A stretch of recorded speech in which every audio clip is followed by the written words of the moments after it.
tingnan mo nga naman. Napaka-trying hard nyo talaga. Hanggang ngayon, bukas pa rin tong karinderyan yung dugyot. Hoy, paalala ko lang sa inyong dalawa ha.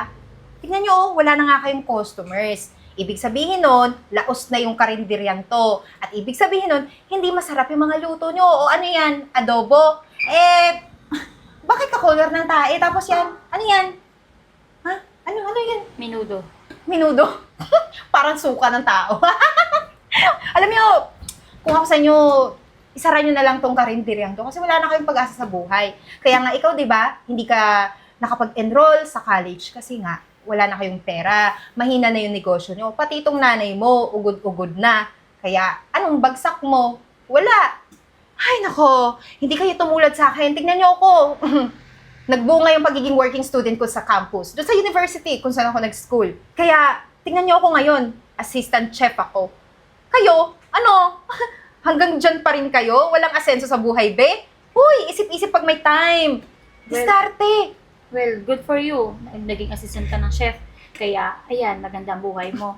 Ako kasi, kailangan kong tulungan si mama. Nagkasakit kasi siya eh. Maraming kailangan bills na bayaran. Kaya napastop ako mag-aral. Pero, yung trabaho naman namin, yung business namin, marangal naman eh.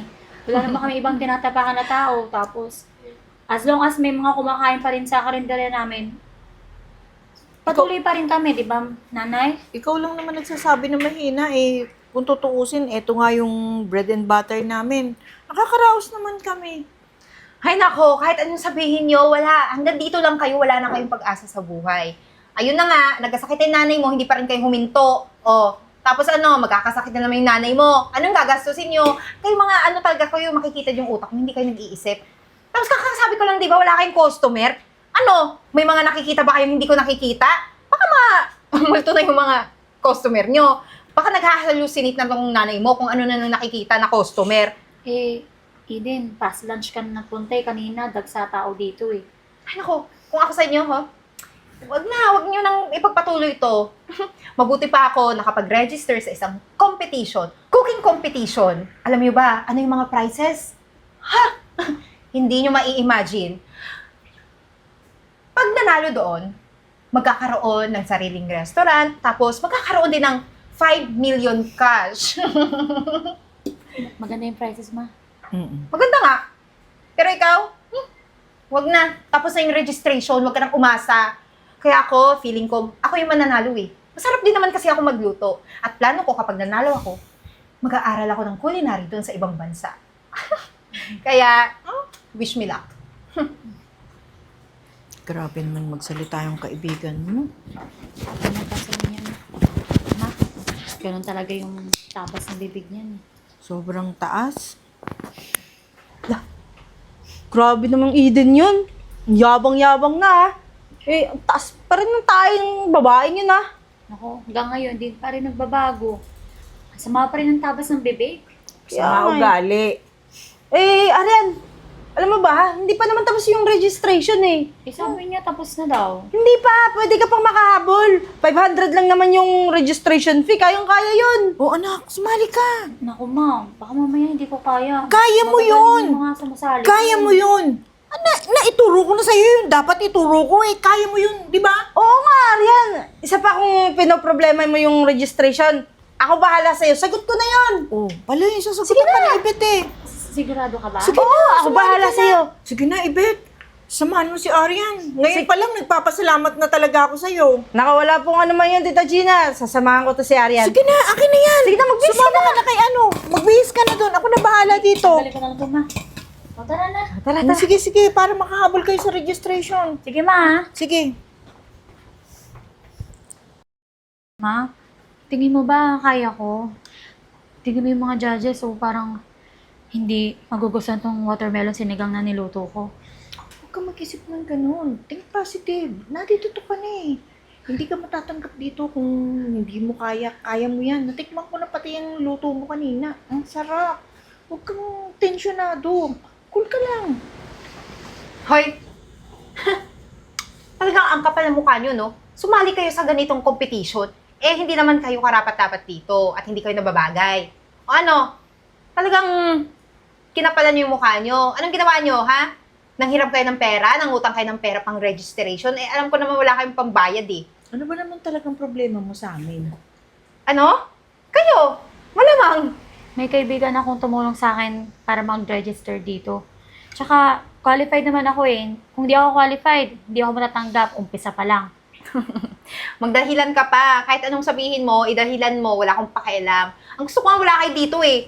Sa bagay, nandito na kayo. At ikaw naman, ikaw sana yung matanda. Ikaw yung nagpapaintindi dito sa anak mo. Kaso nga lang, yun nga ang problema.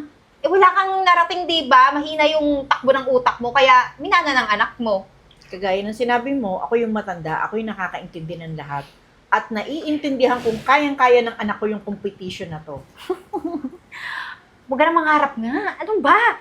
Bakit ba ang tigas ng ulo mo, ang purol ng utak niyo Ako, ma. paintindihin? Huwag mo nang patulan yan. Tsaka teka lang, ano yung luto mo?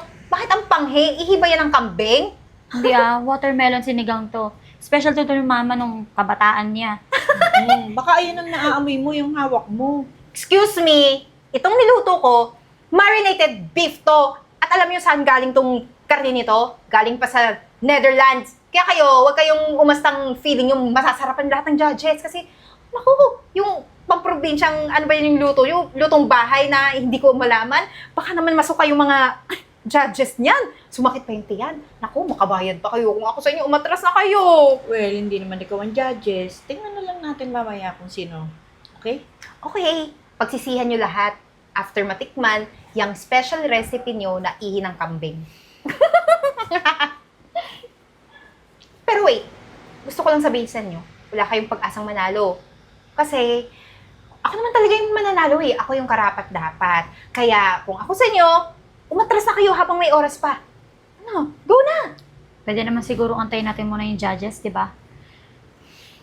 Ay nako, ayaw nyo maniwala sa akin eh. Sinasayang nyo lang yung oras nyo at ang oras namin. Eh di, kayo, try nyo. Kung maniwala dun Basta sinabi ko sa'yo, nakasan mo yung loob mo. Sige, ma.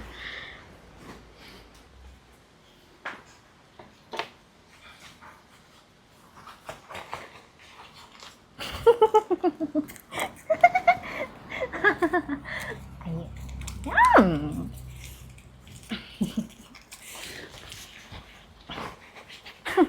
Success! Panigurado ako mananalo. At sisiguraduhin ko naman na mapapahiya ka, Aryan, sa niluto mo.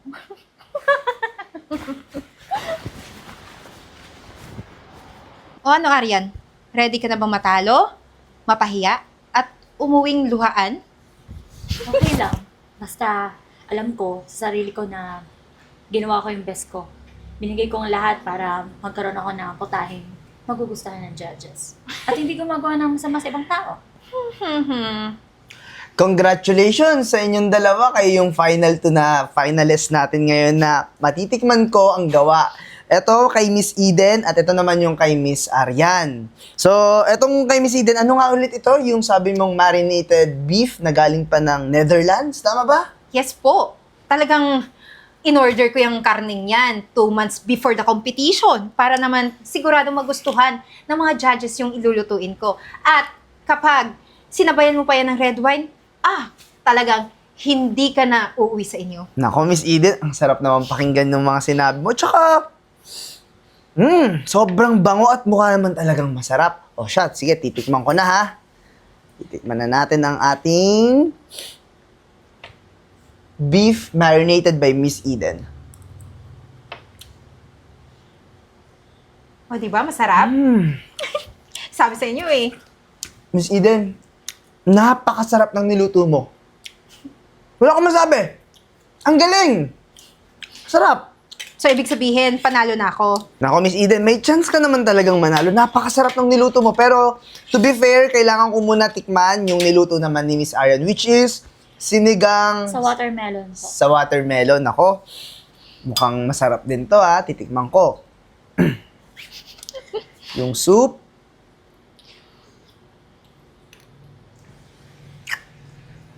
Aray mo!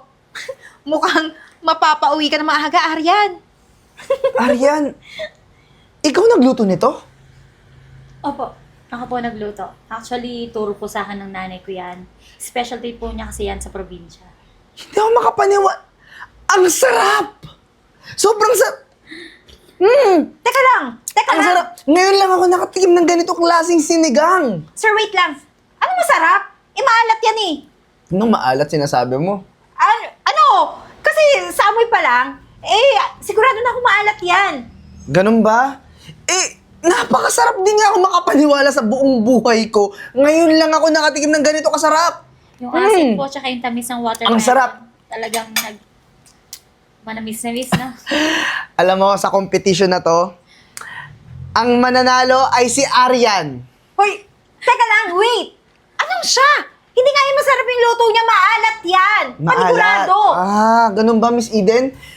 Dahil ba dun sa nilagay mong sandamakmak na asin? Kaya ba maalat yung sinasabi mo na luto ni Miss Aryan? Teka lang, anong sinasabi niyo? Anong kandamak asin? Hoy, wala akong nilalagay, no? Tsaka fair akong makipag-kompetensya sa ibang tao.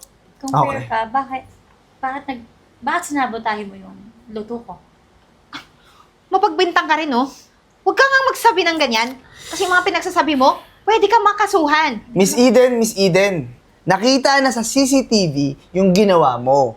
Kaya ang ginawa namin, pinaulit namin dito kay Miss Aryan ang niluto niyang sinigang sa watermelon na walang nilagay mong asin. Kaya Miss Eden, hindi ko pa natitikman tong niluto mo, disqualified ka na. Kasi meron ng totoong nanalo sa competition na to at walang iba kundi si Miss Aryan Kilatan. Teka lang! Bakit mo tumahimik ka kayo lahat? Bakit nyo ba tinikman yung karne ko kung si Aryan naman pala yung pipiliin nyo? Napaka-take advantage mo din sa karne kong galing sa Netherlands, ha? Miss Eden, actually, yung pinagtatrabahuhan mo na kumpanya, ka-partner ko. And besides, isa siya sa mga judge at nakita niya sa CCTV yung ginawa mo, kaya ikaw, wala ka na ring trabaho. Sir! At ipapa-blacklist ka namin sa lahat ng pwede mo pang applyan. Teka lang, sir. Huwag niyo naman po yan gawin sa akin. Bakit pa madadamay pati trabaho ko? Kailangan ko ng trabaho. Miss Aryan, congratulations! Meron ka ng sariling restaurant at 5 million pesos. At hindi lang yan, meron pang ibang mga restaurant na gustong kumontrata sa'yo para sa ganito mong klaseng lutuin. Baka meron ka pang ibang mga menu dyan, ha? Marami pa po. O sige, Miss Eden, pwede ka nang umalis. Ubusan mo na lang yung karne ko kasi alam ko naman takam ka dyan.